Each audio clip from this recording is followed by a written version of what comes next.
Time for our Dasashloki, beautiful composition by Bhagwan Adi Shankaracharya. You know by now that this is a spontaneous composition that young Bhagwan Adi Shankaracharya composed when his guru asked him, "Who are you?" Today we are on Shlok 8. Beautiful shloka. Let's read.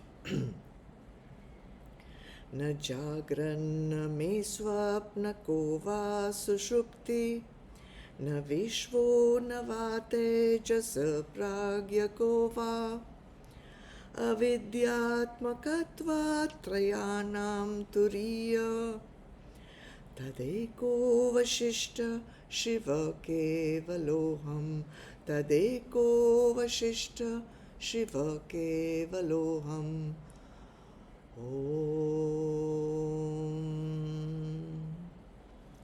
What does Bhagwan say? Neither the state of waking, nor the state of dream, nor the state of deep sleep is for me. Neither the earthy feelings, nor the glorified feelings of dreams, nor the feeling of wakefulness in sleep am I. For these are the souls of avidya. And I am the fourth, the turiya, which is beyond these. So I am simply Shiva, the self, for this remains even in sleep after everything is taken out. Tadeko Vashishta Shiva Kevaloham.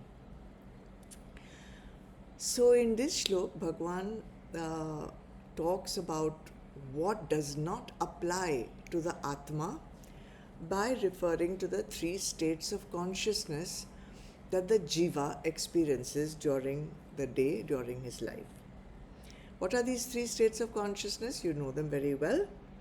First is the waking state of consciousness, which is called Jagrat Avastha. Then there is the dream state of consciousness, which is called Swapna Avastha. And then there's the deep sleep state of consciousness, which is called Sushupti Avastha. Bhagwan says, I am none of these three. Let us take each one and see why it is not so. Firstly, the common reason that I am not in any of these three states, none of these three states apply to me, is because all these three states are temporary.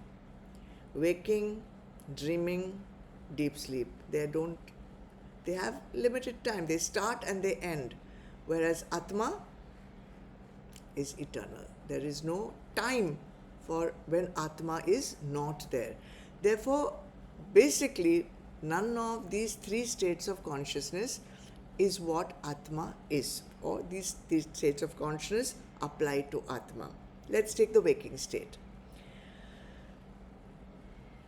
In the waking state, this gross body is working, and because it is the state of consciousness that we spend the most amount of time, we do so many things with our body. Our organs of perception are working, our mind is working, our intellect is functioning, our organs of action are functioning, and we have identified ourselves with all these things. Therefore, we say, I see, I did this, I think this, I feel this. We always use the word I. So we have identified with the gross body in the waking state of consciousness. Through the organs of perception, we navigate the world.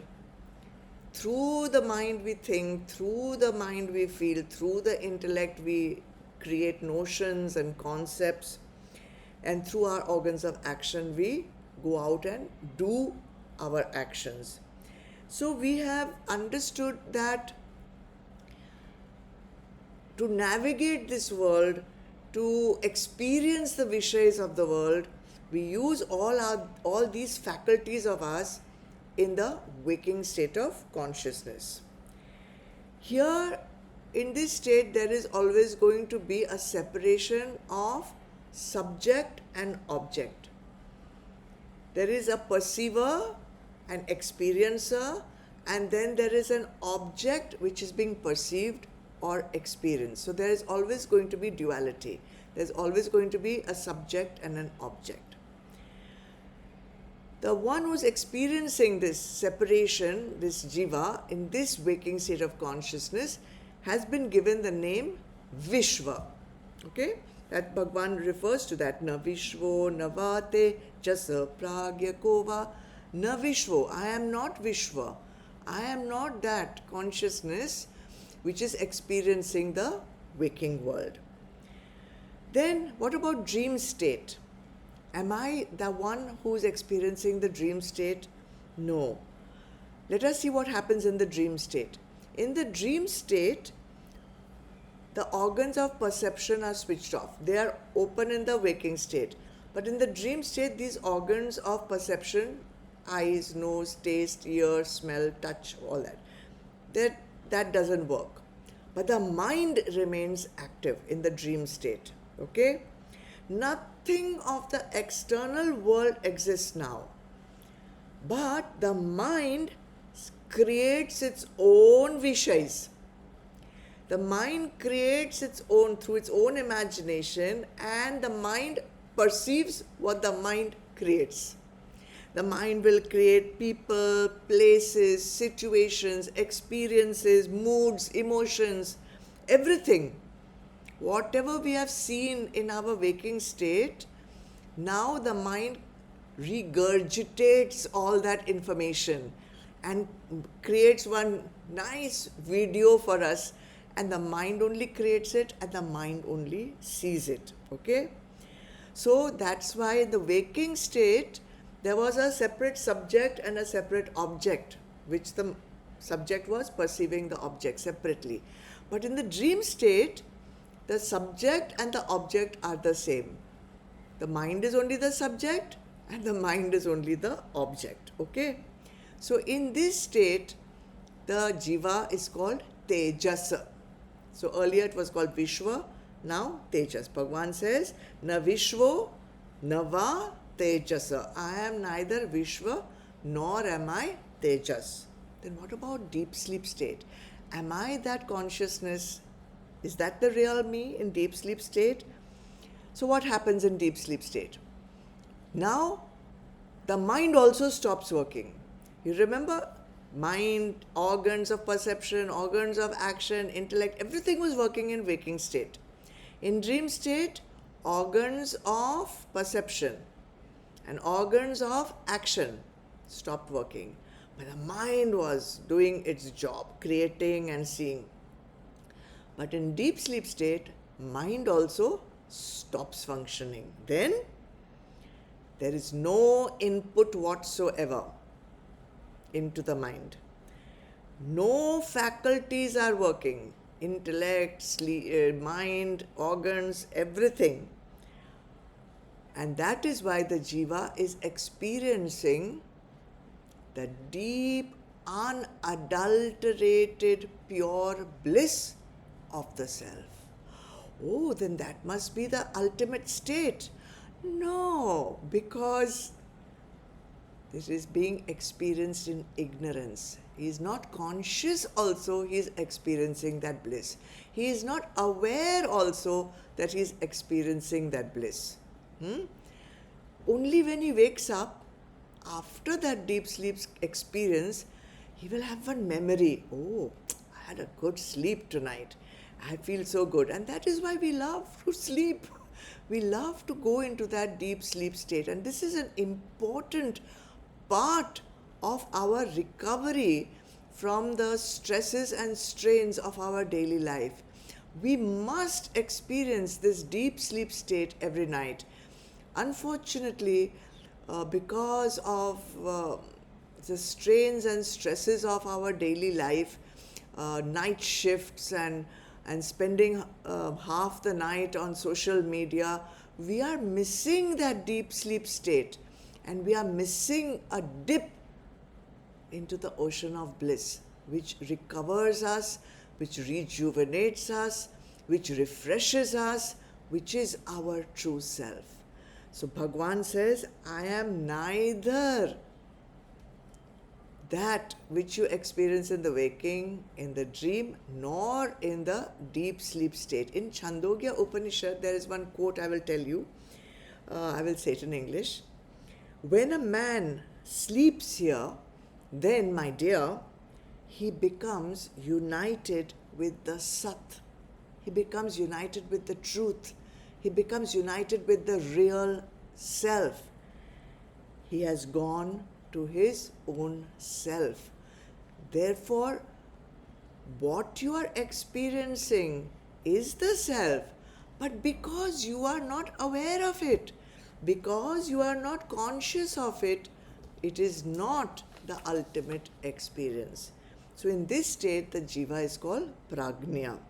Bhagavan says, na vishvo, na va tejasa, pragyako va. I am neither these three states of consciousness because they are based on ignorance.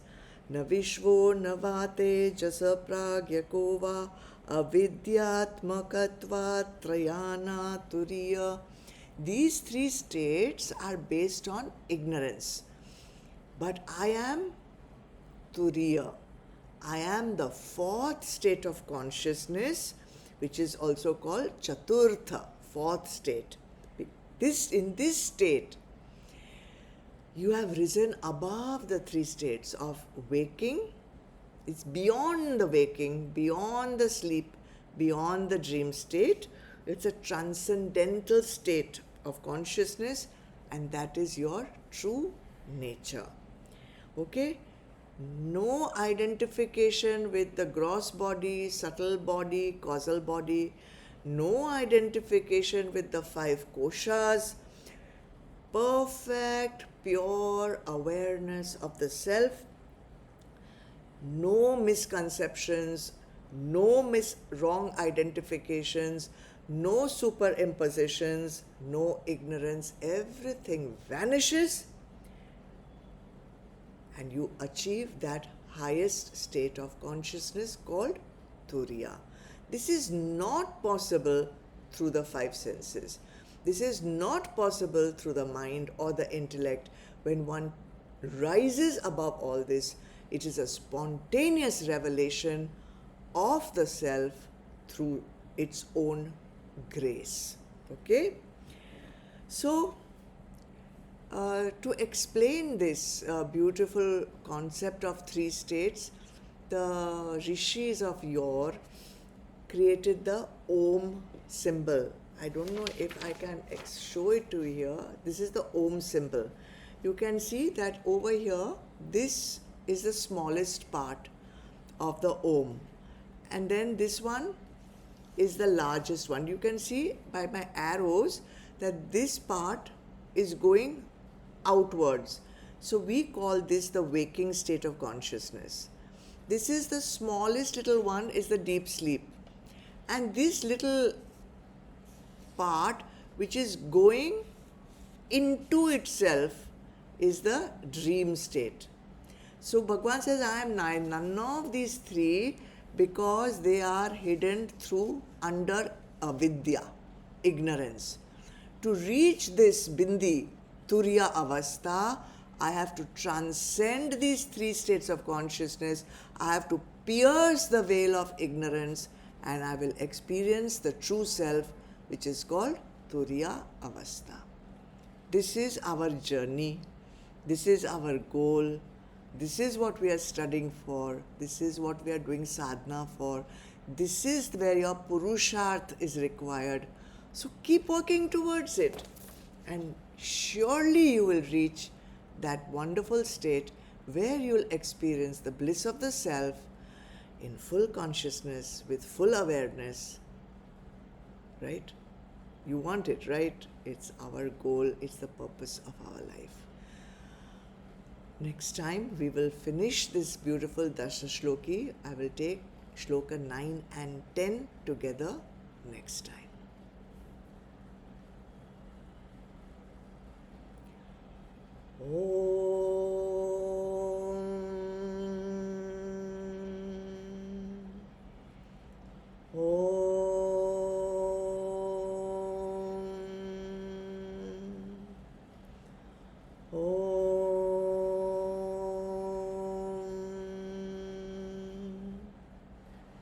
asatoma sadgamaya tamasoma jyotirgamaya mrityurma amritam gamaya.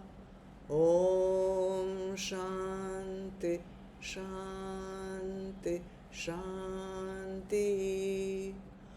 Om Purnamada Purnamidam Purnat Purnamudachyate Purnasya Purnamadaya Purnameva Vashishyate. Om Shanti Shanti Shanti. Hari Om. Shri Gurubhyo Namaha. Hari Om. Chidarpanam. Jai Gurudev. See you all tomorrow once again for the concluding session on Dasashloki. God bless you all. Have a great day. Good night.